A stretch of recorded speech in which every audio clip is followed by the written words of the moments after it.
Thank you so much. Welcome, Mr. Runthal, sir. We are truly delighted to have you here. Pleasure is all mine, ma'am. Thank you so much. So here is an little introduction about the eminent personalities, those who have joined us. We are having with us Dr. Rishi Mishra, sir. He is a senior psychologist and RCI registered clinical psychologist as well in the field of psychology. he he is the owner of the foundation of as known as Connaissance Specialist. So Connaissance Specialist is being founded by Dr. Rishi Mishra, sir, where young minds are being shaped. Another member we are having with us who will be joining very shortly to all of between all of us is Dr. Tosendra Dwivedi, sir.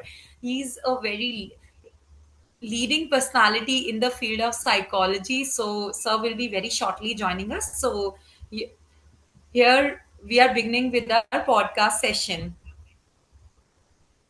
So, sir, let's start with our podcast session, and most importantly, welcoming all the audience, those who have joined us. Really, so we are just starting with the podcast series. So, sir, my first question to you is, like, NEP emphasizes moving away from rote learning to competency based education. Mhm. Psychologically, how does this shift impact students' critical thinking and problem solving abilities? First of all, thank you, Connaissance Specialist, for having me here and giving me this opportunity. And indeed, when the choice of topic was going on, we had multiple options flowing in and out across our thought process. And we thought maybe this is one topic which I think everyone is talking about, right from center to the states and parents to the students and teaching community.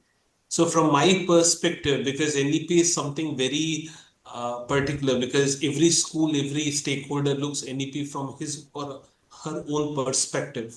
So when you talk about NEP and the question which is like the rote learning to competency based, I think it's a age old problem across generations, because when we were studying we were emphasized for rote learning till date. If you go for any medical or engineering, again it talks about rote learning. But yes, NLP definitely emphasizes on this kind of new way of learning, and it's nothing new. We were doing that. For example, like competency based, everyone knows about the thirsty crow story, isn't it? And what the thirsty crow did, he brought some pebbles and put into the water, right? That was critical thinking, isn't it? So that is also one of the competencies which he showed at that point of time. But again, if you connect with 21st century, because when I was talking to one of my 11th grade children, they said, sir, that was an old crow. If the crow was in new 21st century, he would have brought a straw rather than going 100 times and bringing 100 pebbles, right? So that is one way of showing the competency that yes. And if we talk in reference to NEP, this question comes from the chapter 4, which talks about curriculum and pedagogy. Yes, we see a remarkable shift when we replace rote heavy unit test with our competency based projects, because when students move away from rote memorization to competency based learning, something powerful happens. And that powerful is they start begin to think, and they ask, they start asking question why. Because when we were students, we were all only told what is gravity. But let me rephrase the same question: why gravity is needed? So when you answer that why gravity is needed, then you will explain each and everything which build the competency and understanding of that subject, rather than just pushing a blind thought that you need gravity and what is gravity. That's it, right? Then, for example, how we are doing in our school, like for example, grade 8 science, when you are teaching about types of energy, why don't you tell a child to design or draw a project on windmill, right? Which can be easily done. So when the child is psychologically, working on that windmill project, he has to use higher order thinking skills like analyze, apply, evaluate, rather than just simply recalling that wind energy is something which is a natural source of energy. It is a renewable source, right? But when he's designing that windmill, he has to use all kind of thinking skills, higher order skills. And I think that competency based education essentially trains the brain to think in patterns of why and how rather than just what. I think, which is the true seed of problem solving, because it's problem solving is like another one type of 21st century skills. So it changes the frame. Instead of thinking what's the right answer, students start asking why this is the right answer only, or why does this only work, why not other thing, or how we can make it better. That's the true shift from curiosity replacing memorization, problem solving replacing cramming the thoughts and the bookish knowledge what we have. That is my way of looking at the things.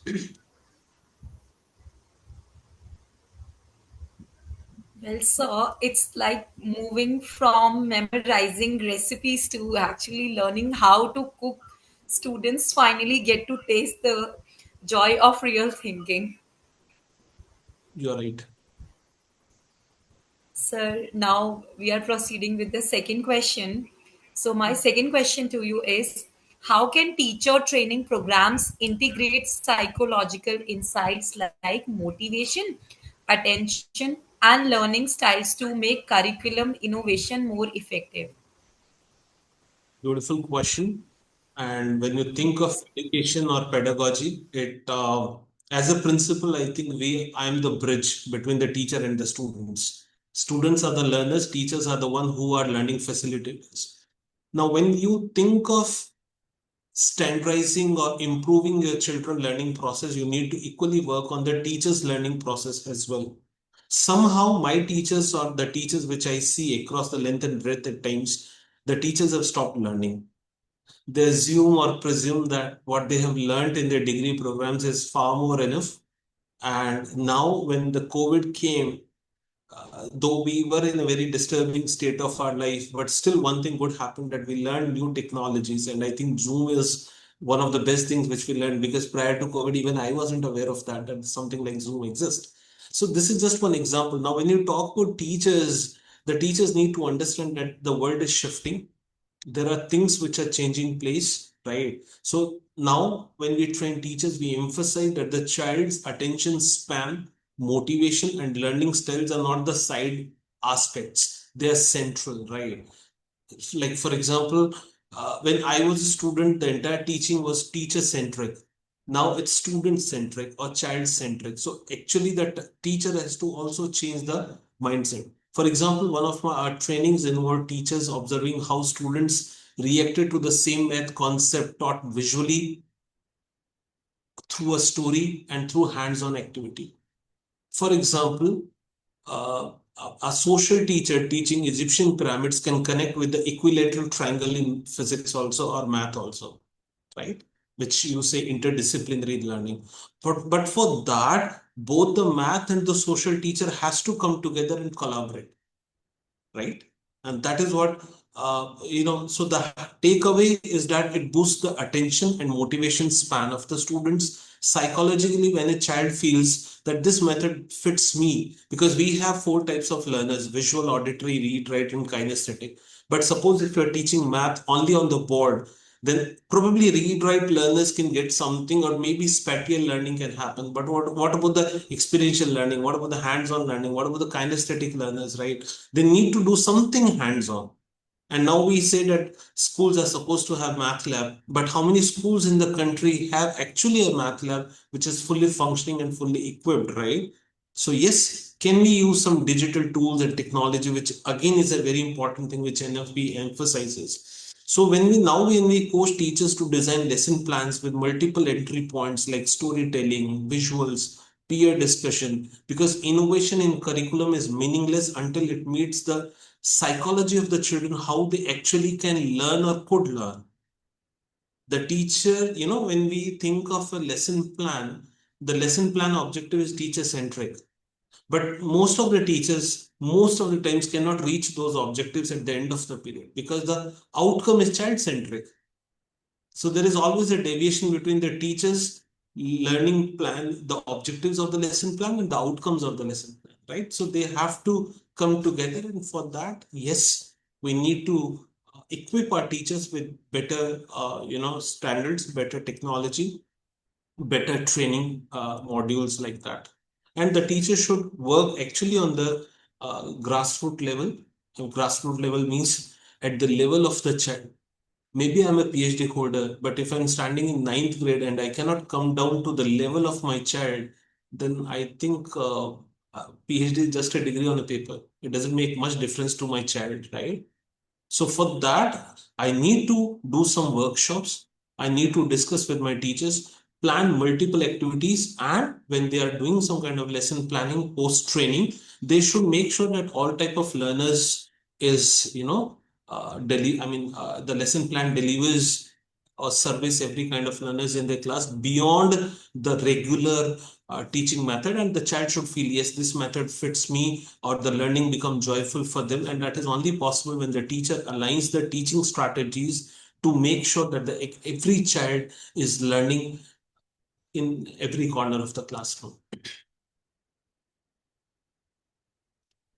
Yes, ma'am. Well, sir, I always feel teachers are like gardeners.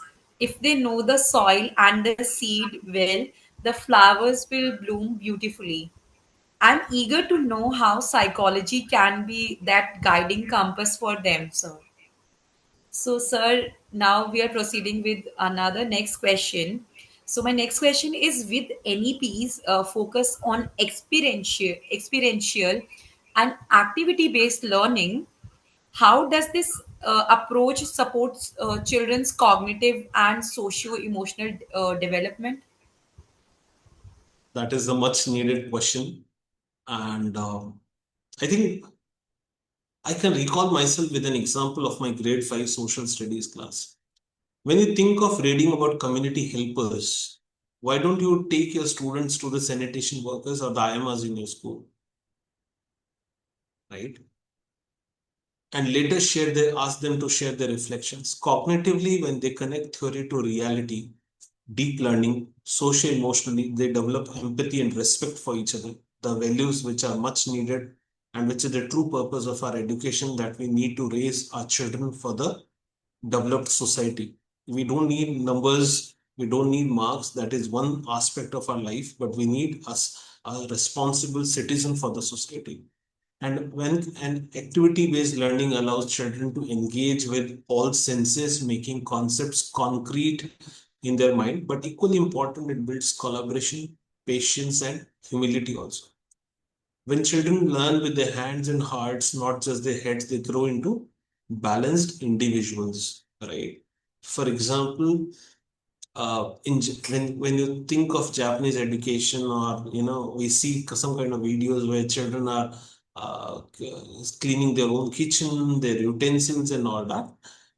Isn't it that experiential? They understand the value of labor, and so NEP emphasize here is not about curriculum but about nurturing citizens who are both smart and equally sensitive toward the needs of the country, right? So when you think of experiential or activity-based learning, every lesson plan, every class should be designed or structured in such a way that the child should develop both socially and economically, right? That's most important. Rather than just teaching, conducting assessments, getting marks, and feeling happy about that. But so what? Then generally I ask questions, so what? He got 99%. Then what's next? Finally, the true goal of education is not just to have numbers on the paper.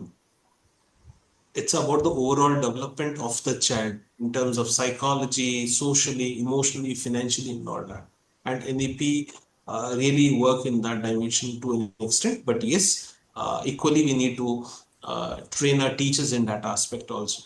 Yes. Well, absolutely, sir. You know, it reminds me of childhood. We didn't learn cycling by reading about it. We learned by falling and trying again. That's the magic of experiential learning. So, sir, we are proceeding with another question. Very interesting question. Assessment reforms are central to NEP. From both educational and psychological perspective, how can we design evaluation that reduce test anxiety and encourage deeper learning? When you think of anxiety, you are making me anxious now. Because when you think of any test or assessment, it's a deep, I don't know whether I should use the word illness or a fear or a kind of trauma. At times, it's a trauma in our country, because the moment the child enters the 10th board exam, right from the day one, parents are telling, after 10 months, you have board exam, right? Start working from today. But if you tell him the same thing again and again, if he is able to score also, he may not score because he will come under stress or pressure. And nowadays, you see, last 5-10 years, CBSE is releasing the child counseling helpline number also. But when I was a board student, I don't remember we had any kind of counseling or helpline or, trauma centers and things like that. But now we have a counselor, a special educator. And I don't blame the children because I think we are responsible. We means maybe as a principal, I as a principal or I as a parent. But yes, we have too much expectations from our students. And that expectations, no, is like a burden on the child's shoulder. But anyways, when you think of NEP and when it talks about the holistic progress card, formative over summative assessment, reducing high stake marks, asking value-based questions regarding competency-based testing, yes, gradually we are shifting from portfolio-based assessment in middle school. Students collect evidences of learning over the term through projects, presentation, and reflections. This reduces the one-day fear of exam, right? Because exams are happening at a structured pace. Like, for example, again, I'm connecting to a 10-20-year-old model. I had two exams, a half yearly and an annual exam. Now, if you think of the CC model a couple of years ago, we had formatives and summatives. So at certain interval, the examinations were happening. The child was feeling confident, assessment of learning, assessment for learning, assessment in learning. So, psychologically, a child feel in control of the performance because the exam is spread out rather than just being concentrated. When you compare your CBSE curriculum with IB or Cambridge, the biggest advantage most of the parents says, yes, in IB or Cambridge, the exams are scattered. Child can take any paper at any point of time. It's not like that all 5 or 6 papers has to be written at the same point of time. Even in NIS, also in India, our open schooling adopt the same concept. One student told me, sir, I can show my creativity now, not just my memory. And this statement, I still remember that because when he's writing exams at his own pace, which is not a pressure for him, it's not a test of his memory or how much he can retain in his mind. It's about the creativity and he can do better. Assessment should be seen as a feedback or feed forward rather than judging the child what he or she can do or cannot do. If you can design tools that celebrate progress, not perfection, right? Children will approach exams with curiosity, not the anxiety. But it will take time because our country is so big, so diverse, bringing uniformity like the holistic progress card, which talks, 360-degree assessment of the child from multiple dimensions. But yes, it takes time. But yes, the things are moving in the right direction. I'm very optimistic that yes, these things will shape up in some time. And now already you see for 10, the board has already started two exam policy from next year, which will give a certain breather to the students. Yes, I have another chance, right? Yes. Yes, sir. Honestly, exams often feel like judgment day for students. I would love to hear how assessments can become more like growth check-ins than stressful finish lines. So, sir, our next question is NEP highlights holistic development. What role can socio emotional learning and mental health well being play within the redesigned curriculum? The questions are very heavy, ma'am, but definitely I would try my best to answer these questions. A lot of deep thinking has to be done and summarizing not many thoughts in 2 lines. Social emotional learning is not something extra. I believe that. It's nothing accessory to our education. It's the foundation of our education. Somehow we have forgotten that, or somehow it has got left behind. In our morning advisory sessions, when we have assemblies and things like that, we have circle time. And most of the schools are doing that. What do we do in that circle time? Are we conducting any assessment? No. What we are trying to do during those circle times? students are given free hand to express their feelings or gratitude, isn't it? That is social emotional learning, no? Understanding each other, the mental well-being. The 10 minutes no, of that circle time often, which I believe, strongly believe, sets the tone for the whole day. And in that 10 minutes, the child will reflect if there is something wrong with him or her. And the teacher can catch that and can make or redesign a strategy for that particular child, that what special attention that child will need. Psychologically speaking, it reduces the stress, builds peer trust, makes students ready to absorb academics, which will come throughout the day in the next 9 or 8 periods. A child struggling with anxiety cannot focus on algebra. And the anxiety could be in any form. It could be like last week, I was talking to grade two children, and the child was crying, and I asked, like, what happened in the morning? Why are you crying? Everything is fine. He said, my friend has got Kinder Joy, but my mother is not giving since a week, and he was crying for that. Now, for me, Kinder Joy is not a big problem, but for him, if the Kinder Joy, something is not given to him, full day he will keep crying and he cannot study, right? So, when you think of this kind of holistic development, social emotional learning, you have to redesign your curriculum. And curriculum is like, for example, a very bigger word. But when you think of the lesson planning, teaching the subject, you should integrate the well-being practices. Like, for example, for the senior children, we can have mindfulness sessions, yoga sessions, peer mentoring sessions, life skills sessions, even the CBSE through their Center of Excellence conduct CBPs on life skills, basic and advanced, because emotional balance is just not a soft skill. I think it's a survival skill in today's world. We are humans, we need to have emotions, but we need to understand emotions with a balance, right? And we need to take care of that. So, as you rightly mentioned, that the well-being of the child is very much important even before you start transacting the academics in the class at the beginning of the day. Absolutely agreed. Well, sir, I believe a happy heart learns faster than a stressed one. It will be wonderful to hear how schools can nurture both the mind and the heart together. So, sir, with this, we are proceeding towards another question. So, next question is multilingualism is strongly encouraged under NEP. How does learning multiple languages contribute to cognitive flexibility and creativity in students? Actually, talking multilingualism is very important.